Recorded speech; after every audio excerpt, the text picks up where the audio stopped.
السلام عليكم، ازيكم يا اخواتي؟ يا رب تكونوا بخير، كل سنه وانتم طيبين. يا رب تكونوا كلتوا لحمه كتير وبسطتوا وخدتوا بروتين كتير. النهارده انا جاي اديكوا سر من الاسرار الغاليه قوي عندي، وجاي اعمل مع الرجاله اللي بتتفرج عليها كلها الصح. الرجاله بتحب اللي عندها دقن وتحب تظبطها يعني. لو ما عندكش دقن وعايز تتقلها شويه، برضو في فيديو قديم قوي من زمان قوي كنت منزله، كنت بقول لك ازاي لو عايز تكثف دقنك تعمل ايه. ممكن تبقى ترجع تتفرج عليه. بس انا دلوقتي هقول لك ازاي دقنك يبقى شكلها حلو على طول ومتحدده كده من غير ما تروح للحلاق. انا بقالي كتير قوي، ما بقالي 15 سنه مثلا ما رحتش الحلاق. ساعة ما ابتديت اتعلم امسك المكنه في ايدي واظبط الدنيا، قلت خلاص اروح للحلاق. وانا بحب المهنه دي، عشان بس احتراما للحلاقين، انتوا فنانين وانا بحب المهنه دي جدا يعني. لدرجه ان انا اتقنتها وبقيت احاول يعني بقدراتي المتواضعه ان انا اعمل نفس اللي ممكن اعمله عند الحلاق بس في البيت. المهم، انا جاي اديكوا الريسبي ازاي تحدد شعرك عشان يبقى شكله حلو كده. تحدد دقنك، اللي هي الحاجه اللي هتعملها كل 3 4 ايام يعني. خليها شكلها حلو كده. هوريكوا شكلها قبل ما احددها وبعد ما احددها بقت عامله ازاي. كل اللي انت محتاجه مكنه حلاقه كهرباء، مكنه جيليت. بس وايدك تبقى مظبوطه، واقف في حته نور قدام مرايه كويسه، واديها يا باشا. مش هطول عليكم، يلا بينا نشوف.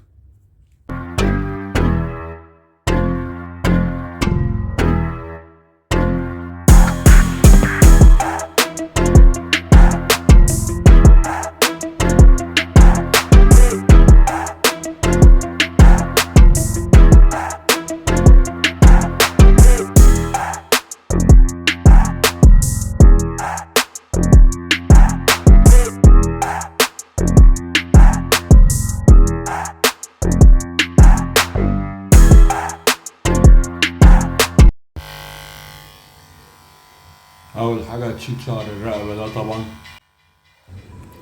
ركزوا يا رجاله في الخطوات اللي جايه دي عشان الشكل اللي انتوا شايفينه ده هيتحول تماما. ركزوا الشنب دلوقتي عامل ازاي والدقن عامله ازاي. طبعا انت بتجيب المكنه على الزيرو اللي هو اقل درجه موجوده. المكنه بيبقى فيها تقريبا 3 4 درجات يعني. انت بقى لازم تمشي على خط معين انت بتبقى شايفه في المرايه. انت لازم تبقى حاطط مرايه باينه وكويسه جدا وكبيره. هتبقى رافع وشك لفوق كده زي ما انا عامل، وهتبقى شايف قدامك رقبتك من تحت. يعني لازم الفيو يبقى جايب رقبتك كده من تحت عشان انت تقدر تحدد خط وتمشي عليه بجد.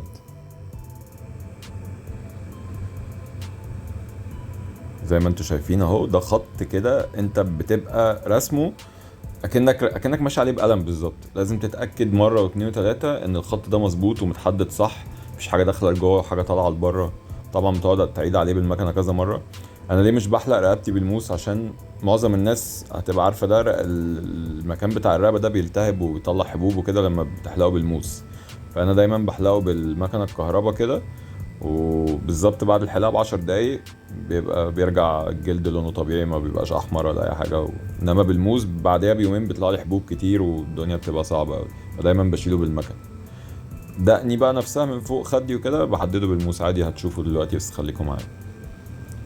طبعا زي ما انتم شايفين في طريقه معينه انت لازم تمشي بيها بالمكنه عشان تحدد خط مظبوط زي ما بقول لكم كده.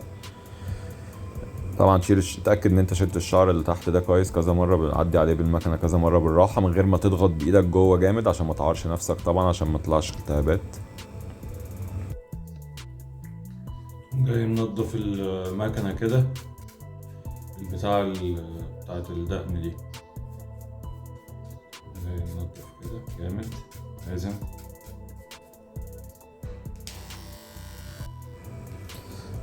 لو حد مستغرب من شكل العظم بتاع التركوة بتاعي فدي من الحادثة. ما تستغربوش يعني، في عظمة تلاقوها طالعة في الكتف اليمين وانا عندي تركوتين مكسورين لناحيتين مكسورين، واحدة مخلوعة واحدة مكسورة. ف مش عايزين حد يبقى مستغرب انا على شكل عظم التركوة عندي عامل كده ليه، يعني دي الحادثة. المهم، انت بتعيد على رقبتك لاخر مرة، بتأكد ان خلاص تمام مفيش شعر والدنيا تمام. طبعا بتمشي عليها بايدك كده تتأكد ان مفيش شعر اطول من شعر والكلام ده. الخط اللي انت بتعمله بيبقى عبارة عن نص دايرة. يعني انت تتخيل رقبتك وانت بتشيلها هي نص دايرة. زي ما انتوا شايفين كده انت بتعمل اهو، اه، خط عامل زي نص دايرة. انت بتفضل تمشي عليه وتحدده بس وتخليه مستقيم. بعد كده بتجيب الملقاط بقى. انا بحب اعمل الحتة دي بالملقاط، طبعا اللي عايز يعملها بالموس براحته، بس انا بشيل الشعر ده بالملقاط لان الشعر ده لو شلته بالموس هيطلع تقيل وهيضايقك، وبعد كده لما تيجي تحدد دقنك مش هتبقى حلوة. كمان لما دقنك تطول هتلاقيها بتطول بسرعة جدا في الحتة دي، فهتضطر تحددها كل يوم بقى، مش كل 3 4 ايام ولا كل 5 ايام.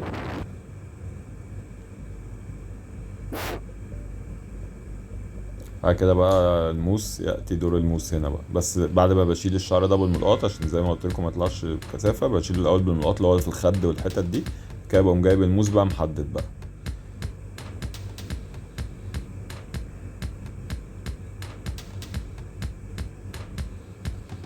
طبعا بحدد أول بمشي من فوق لتحت.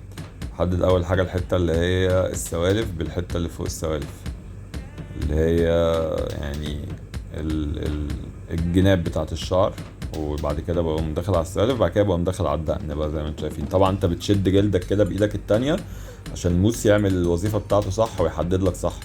انا ولا بحط صابون بقى ولا ميه ولا اي حاجة، دوبك بحدد كده. عشان كده بقول لكم الموضوع سريع جدا يعني. في ناس بقى بتضطر تحط صابون وبتاع عشان تحدد، لا الموضوع مش محتاج خالص. زي ما انتم شايفين برضو خط كده بتمشي عليه. طبعا انت تشكل دقنك زي ما انت عايز، بس انا بقول لكم ده الشكل يعني ألذ حاجه في طول الدقن ده. في ناس تحب تطول دقنها جامد اكتر من كده بقى، في ناس تحب دقنها تبقى مثلا خفيفه من فوق وطويله من تحت. بس انا بقول لكم على الباسكت، اكتر حاجه بتليق على الباسكت او على الشعر القصير عامه هي دي. بتخلي شكل الوش لذيذ ومتحدد وبتاع، وبتخلي ملامح الراجل شارب شويه كده، ملامح تبقى حاده شويه.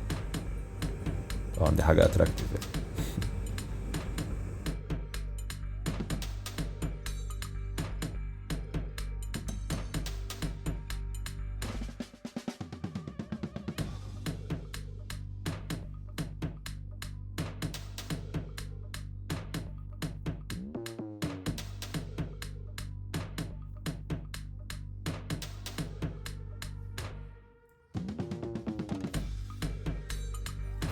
دلوقتي هنخش على الجنب التاني برضه، هنبتدي نعمل نفس الكلام من فوق. هنجيبه الأول من الجناب، حددها كويس الأول.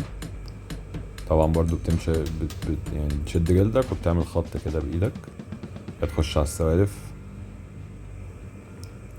طبعا كل واحد أكيد يعني يريح الطول اللي يريحه يعني يعمله، بس أنا ده الطول اللي بيريحني زي ما انتم شايفين. بحب الدقن تبقى خفيفة فأتقل شوية كده من الحتة بتاعت السايد دي، يعني الشعر كده نزل خفيف لحد نص الودن، بعد كده يبتدي تتقل بقى زي ما انتم شايفين كده، بتبقى منظرها جامد.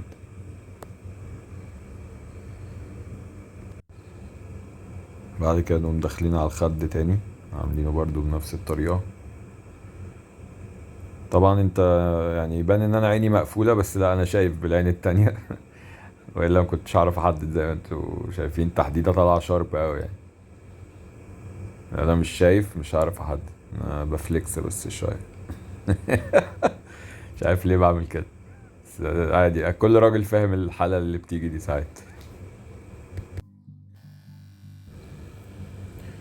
طبعا بقى هنا ايه، بنخش على الحته اللي ايه اللي في النص دي بقى، بسميها ده الجزء بتاع الروقان ده، لاني ما بعملوش غير وانا رايق يعني. لو انا مستعجل وبحدد بسيب الحته دي ما بحددهاش الصراحه.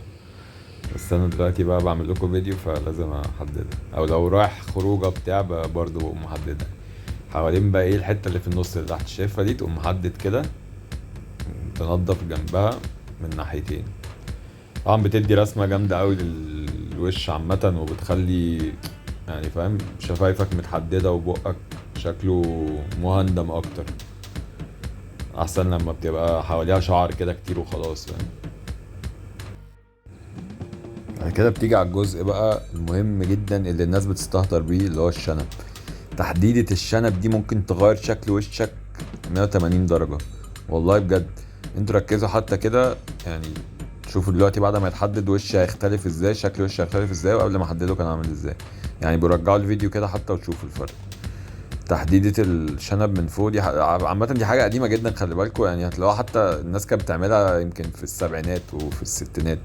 حاجة قديمة جدا، دلوقتي هي طالعة موضة كمان والرابرز على طول بيعملوها. هتلاقي الرابرز على طول بيحددوا شنبهم كده، بيقصروه من فوق، بيخلي شكله حلو جدا ومناسب مع تحديدة الدقن. غير لما تسيبه بقى كده الشعر اللي هو واصل لمناخيرك متبقاش حلوة خالص، متبقاش لذيذة يعني.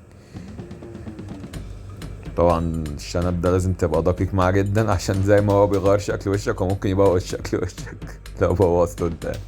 انت لازم تقعد تتأكد كذا مرة ان هو مظبوط متحدد ومعمول خط صح كده، اللي هو برضو نازل لتحت سنه كده.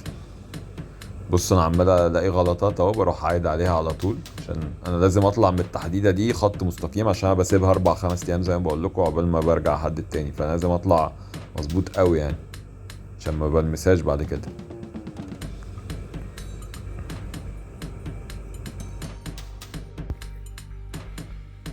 بس كده. زي ما انتوا شايفين اهو، دي النتيجة النهائية. بيرفكت.